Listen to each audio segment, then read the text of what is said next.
afternoon, ma'am. I'm Abigail Vargas, and I'm honored to introduce to you Medicare Hub, collaborative medication management platform.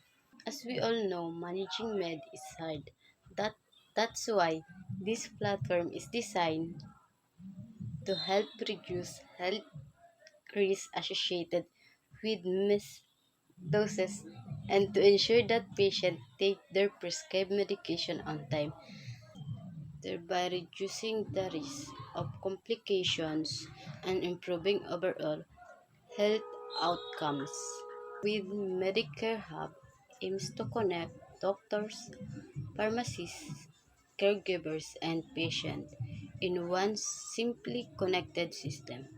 Although users are allowed to set medication schedules and an AI-powered chatbot send voice reminders to ensure that patients are prompted when it's time to take their medication. To ensure that the medication has been taken, user must record a short video as proof of injunctions. This video is sent to their family members and healthcare providers. This platform ensures that every step in a medication journey is accurate, transparent, and trusted. But you know what?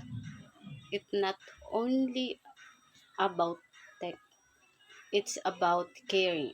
It's about helping people, giving families peace of mind, and making healthcare a team effort. Because we believe that taking meds and staying healthy shouldn't feel like a solo struggle. It should be about having a whole support system behind you.